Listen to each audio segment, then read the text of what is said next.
Hi friends, welcome back to our channel. This is Upendra Kumar. ఈరోజు మనం చెప్పుకోబోయే టాపిక్ సేఫ్టీలో ఇంపార్టెంట్ అయిన టాపిక్ స్విస్ చీజ్ మోడల్ అంటే ఏంటి. ఓకే, సో ప్రతి ఇండస్ట్రీలో కూడా మనం ఇన్సిడెంట్స్ని అవాయిడ్ చేయడానికి కానీ లేదా యాక్సిడెంట్స్ని అవాయిడ్ చేయడానికి అండ్ సేఫ్టీ యొక్క బేసిక్ని మనం తెలుసుకోవడానికి ఈ స్విస్ చీజ్ మోడల్ అనేది చాలా చాలా ఇంపార్టెంట్. సో ఇది మనం తెలుసుకుంటే ఆటోమేటిక్గా మిగతా కాన్సెప్ట్స్ అన్నీ కూడా మనకి తెలిసిపోతాయి. ఓకే, సో దీనికంటే ముందు మన ఛానల్లో 800+ వీడియోస్ ఉన్నాయి. అవన్నీ కూడా safety videos and technical videos and mechanical engineering subject సంబంధించిన వీడియోస్ అన్నీ కూడా ఉన్నాయి. అవన్నీ కూడా చూడండి. ఎవరికైతే యూజ్ అవుతాయి అనుకుంటారో వాళ్ళకి తప్పకుండా షేర్ చేయండి. అండ్ మన యూట్యూబ్ ఛానల్కి టెలిగ్రామ్ గ్రూప్ ఉంది, డిస్క్రిప్షన్లో లింక్ ఇస్తాము. సో వాళ్ళు మన ఛానల్లో జాయిన్ అయినట్లయితే మన గ్రూప్లో రెగ్యులర్ అప్డేట్స్ అనేవి దొరుకుతాయి. ఈ రోజు మన టాపిక్ చూద్దాం, స్విస్ చీజ్ మోడల్ అంటే ఏంటి. ఓకే, సో మనకి ఇవి రియల్గా ఉన్న స్విస్ చీజెస్. సో ఇవన్నీ కూడా పీసులు అనమాట, నెంబర్ ఆఫ్ పీసెస్. సో వీటికి ఏంటి అంటే హోల్స్ ఉంటాయి. ఓకే, సో చూసారు కదా. సో ఈ హోల్స్ కూడా ఒక్కొక్క పీస్కి ఒక్కొక్కలాగా ఉంటాయి.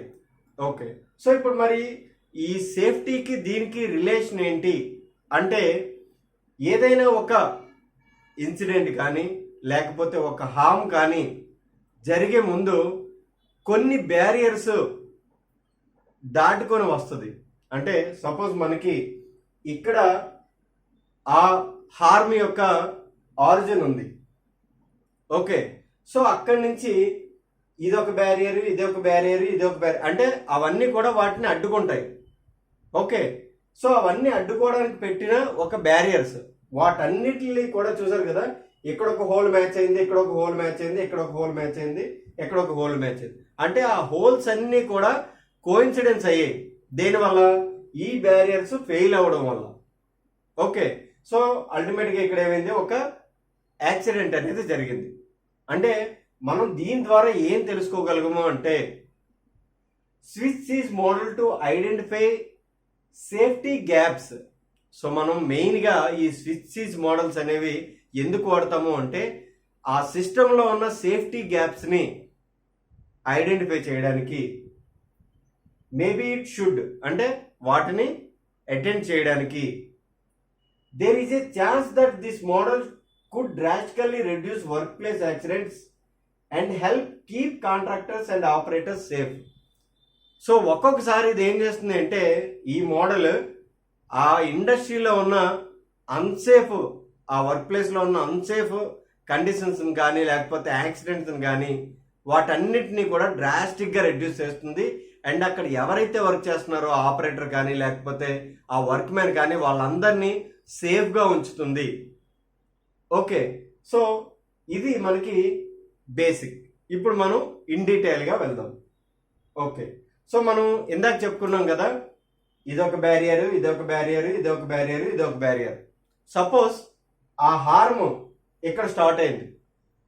ఈ హోల్ అనేది మనకు ఓపెన్లో లేకపోతే ఈ బ్యారియర్ సరిగ్గా పనిచేస్తుంది. సో ఎప్పుడైతే ఇది సరిగ్గా పనిచేస్తుందో ఇక్కడి నుంచి ఇక్కడికి ఆ హార్మ్ అనేది రాలేదు. ఆ రీజన్, యాక్సిడెంట్ అవ్వడానికి ఏదైతే రీజన్ ఉందో అది ఇక్కడి నుంచి ఇక్కడికి రాలేదు. ఓకే, సపోజ్ ఈ బ్యారియర్ ఫెయిల్ అయిపోయింది. ఈ బ్యారియర్ ఉంది కదా, నెక్స్ట్ బ్యారియర్. ఓకే, సో ఆ బ్యారియర్కి వచ్చేసరికి ఇది కూడా హోల్ ఉంది. సో అది కూడా ఫెయిల్ అయ్యి ఇక్కడికి వచ్చింది. సో అలా మొత్తం అన్ని బ్యారియర్లు దాటుకొచ్చి మనకు ఫైనల్గా ఒక హామ్ కానీ ఇన్సిడెంట్ కానీ యాక్సిడెంట్ కానీ జరగడం జరుగుతుంది. సో అందుకోసమే మనం ప్రతి ఒక్క ఇండస్ట్రీలో కూడా బ్యారియర్స్ అనేవి ఉంటాయి. అవి టెక్నికల్గా ఉంటాయి, technical barriers and administrative barriers. So ఇలా డిఫరెంట్ టైప్స్ ఆఫ్ బ్యారియర్స్ ఉంటాయి. వాటన్నిటినీ కూడా మనం కరెక్ట్గా పాటిస్తే ఈ ఇన్సిడెంట్ అనేది లేదా హామ్ అనేది జరగదు. ఓకే, సో ఇప్పుడు మనం చూస్తే, సో ఇవన్నీ కూడా మనం అనుకున్నాం కదా బ్యారియర్స్. ఓకే, ఇక్కడ చూసారు కదా, హజార్డ్ అనేది ఇక్కడ ఉంది. ఓకే, సో ఈ హజార్డ్ అనే ఈ బ్యారియర్ని, అంటే ఆ హజార్డ్ మన సిస్టంలోంచి ఎంటర్ అవ్వకుండా, అంటే సిస్టమ్ ఏదైతే పైప్ లైన్ ఉందో అది బయటికి రాకుండా హార్మ్ చేయకుండా ఉండడానికి ఫస్ట్ బ్యారియర్ ఏంటి? Engineering controls. సో మనం చాలా వరకు ఇంజనీరింగ్ కంట్రోల్స్ పాటిస్తూ ఉంటాం. Next administrative controls. So administrative పరంగా లైక్ మనం చూసుకుంటే అడ్మినిస్ట్రేటివ్ పరంగా పర్మిట్ సిస్టమ్ కానీ లేకపోతే ట్రైనింగ్ కానీ, సో ఇలాంటివన్నీ కూడా అడ్మినిస్ట్రేటివ్ కంట్రోల్ ఉంటుంది. Next behavioural controls. So behavioural controls అంటే ఎవరైతే వర్క్ చేస్తున్నారో వాళ్ళ యొక్క బిహేవియర్ ఎలా ఉంటుంది, ఎలా మార్చాలి, సో అలాంటి ట్రైనింగ్స్ అన్నీ ఇస్తూ ఉంటారు. సో ఇది బిహేవియరల్ కంట్రోల్స్. సో ఇప్పుడు ఈ 3 బ్యారియర్స్ ఫెయిల్ అయితే ఈ బ్యారియర్స్ అనేవి కంపెనీకి మారుతూ ఉంటాయి, ప్లాంట్కి మారుతూ ఉంటాయి అక్కడున్న ఆ ప్రొసీజర్స్ బట్టి. ఇప్పుడు హజార్డ్ అనేది ఈ బ్యారియర్స్ అన్నింటినీ దాటుకొని ఇక్కడ ఇన్సిడెంట్ అయింది. ఓకే, సపోజ్ ఒక పైప్ లైన్ అనేది లీక్ అయింది. ఓకే, సో పైప్ లైన్ ఎందుకు లీక్ అయింది? ఫస్ట్ ఇంజనీరింగ్ కంట్రోల్లో ఏంటి, మనం ప్రాపర్ బోర్డ్స్ యూజ్ చేసామా లేదా, ప్రాపర్ టార్క్ టైటింగ్ చేసామా లేదా. ఓకే, సో అది మనం ఇంజనీరింగ్లో డిజైన్లో ఏదైతే ఇచ్చారో అది వాడామా లేదా, అది మనం ఫెయిల్ అయితే ఇంజనీరింగ్ కంట్రోల్ ఫెయిల్ అయింది. ఓకే, అడ్మినిస్ట్రేటివ్ కంట్రోల్స్ ఏంటి అంటే సపోజ్ ఆ వర్క్కి అంటే ఆ పైప్ లైన్ జాయింటింగ్కి పర్మిట్ తీసుకున్నారా లేదా, సో తీసుకోకపోతే అడ్మినిస్ట్రేటివ్ ఫెయిల్ అయినట్టు. ఓకే, సో ఒక్కొక్క ఎగ్జాంపుల్ మీకు చెప్పడం జరుగుతుంది, ఇలా చాలా ఉన్నాయి, నెక్స్ట్ స్లైడ్లో మీకు చూపిస్తాను. Next behavioural control. సపోజ్ మనకి ఆ engineering control and administrative control fail అయినా మనకి ఇక్కడ బిహేవియర్ ఏదైతే ఉందో, ఓకే, సో మనం ఆ బోల్ట్లు వాడకూడదు. ఓకే, సో పర్మిట్ లేకపోయినా సరే మనం ఆ బోల్ట్లు వాడకూడదు అనే ఒక బిహేవియర్ ఒకలా ఉంటుంది. లేదు మనం పర్మిట్ తీసుకోవాలి అండ్ అక్కడ ఆ బోర్డ్స్ కరెక్ట్గా వాడాలి అనే ఒక బిహేవియర్ ఉంటే ఇక్కడ ఈ ఇన్సిడెంట్ అనేది అవ్వదు. సో అక్కడ బిహేవియర్ కూడా చాలా చాలా ఇంపార్టెంట్. ఓకే, సో అది కూడా ఫెయిల్ అయింది కాబట్టి అక్కడ ఇన్సిడెంట్ అయింది, ఆ పైప్ లైన్ లీక్ అయింది. ఓకే, సో లీక్ అయిన తర్వాత మరి ఆ ఏదైతే హజార్డస్ మెటీరియల్ ఉందో, ఆ పైప్ లైన్ నుంచి వచ్చిన మెటీరియల్ ఉందో దాన్ని మనం ఏం చేయాలి, మిటిగేట్ చేయాలి, అంటే దాన్ని కంట్రోల్ చేయాలి, లేకపోతే అది చాలా ఎక్కువ అయిపోతుంది. సో అది మిటిగేటివ్ కంట్రోల్స్. ఓకే, సో ఫైనల్గా మనకి అక్కడి నుంచి ఇక్కడ వరకు కూడా ఈ హజార్డ్ అనేది ఒకే లైన్లో అన్ని హోల్స్ మ్యాచ్ అయ్యాయి కాబట్టి ఒకే హోల్లో బయటకు వచ్చింది. ఓకే, సో ఇవన్నీ కూడా మనకి బ్యారియర్స్ అవుతాయి. ఇదే స్విస్ చీజ్ మోడల్ యొక్క మెయిన్ ఉద్దేశం. ఓకే, సో ఇప్పుడు మనం ఇంజనీరింగ్ కంట్రోల్స్ అంటే ఏంటి? సో ఇంజనీరింగ్ కంట్రోల్స్లో కొన్నివి, సో అవేంటి, సేఫ్టీ క్రిటికల్ ఎక్విప్మెంట్స్ ఏవైతే ఉన్నాయో అవి, ట్రిప్ అండ్ ఇంటర్లాక్స్ అవి, and safety valves, vacuum relief valves, refrigeration system, flare stack, sensors,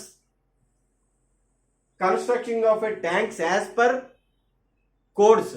so ఒక ట్యాంక్ నేను తీసుకొని అది యాజ్ పర్ కోడ్ కింద మనం కన్స్ట్రక్ట్ చేయకపోతే సో అది డిఫరెంట్గా బిహేవ్ చేయొచ్చు, లేకపోతే కొలాప్స్ అయిపోవచ్చు.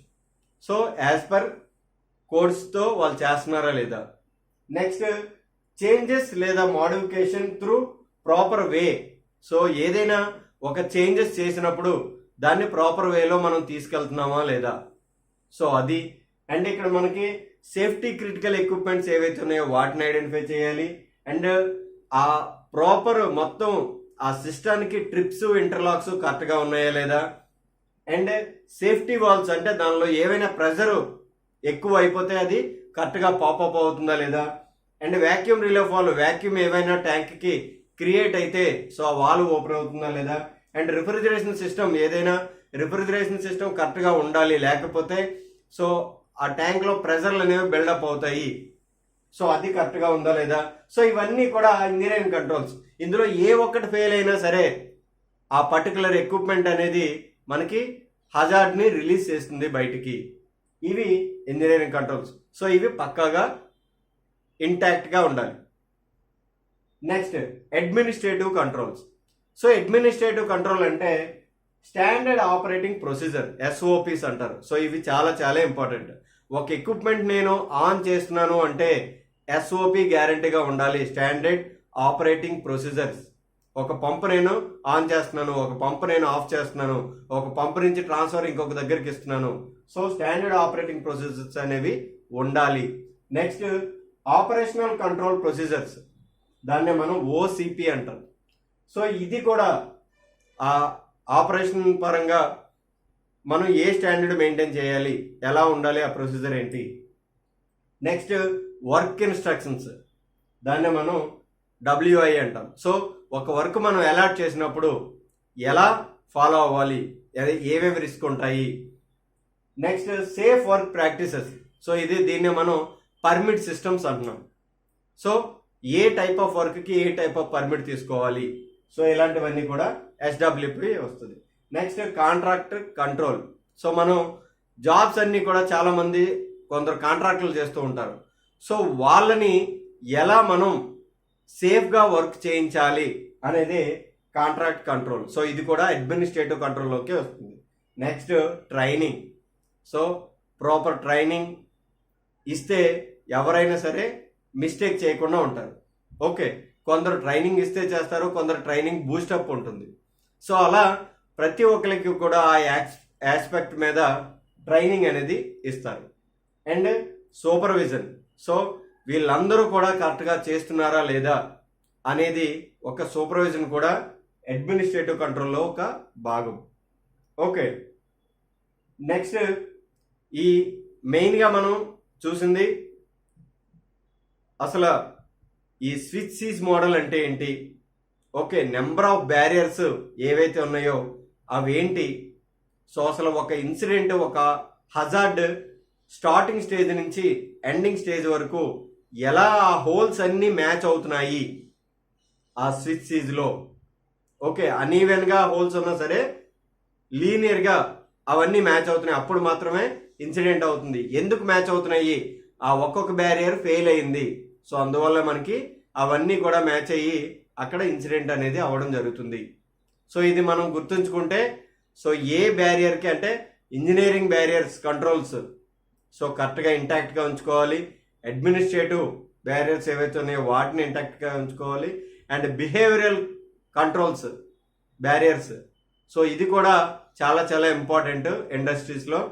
సో దాని తర్వాత మనకి మిటిగేటివ్ కూడా చాలా చాలా ఇంపార్టెంట్. అంటే ఒక లిక్విడ్ అనేది, ఒక యాసిడ్ అనేది, లేకపోతే ఒక హజార్డ్ మెటీరియల్ అనేది ఒక ట్యాంక్ నుంచి బయటకు వస్తే సో అక్కడ మనం సరౌండింగ్ డైక్ ఉందా, దాన్ని ఎలా కంటామినేట్ చేస్తాము, ఇవన్నీ కూడా మనకి ఏంటి అంటే మిటిగేటివ్ బ్యారియర్స్ అవుతాయి. సో మిటిగేటివ్ కంట్రోల్స్ అంటాం మనం. ఓకే, సో అది కూడా చాలా చాలా ఇంపార్టెంట్. ఇది మనకి స్విచ్ సీజ్ మోడల్. సో సేఫ్టీలో ఇది ఒక ఇంపార్టెంట్ పాయింట్ అని టాపిక్ అని మనం చెప్పుకోవచ్చు. సో మీకు అర్థమైందని అనుకుంటున్నాను. ఏమైనా డౌట్స్ ఉంటే అడగండి. మా ఛానల్ని సబ్స్క్రైబ్ చేసుకోండి, షేర్ చేయండి, లైక్ చేయండి. Thank you, thanks for watching.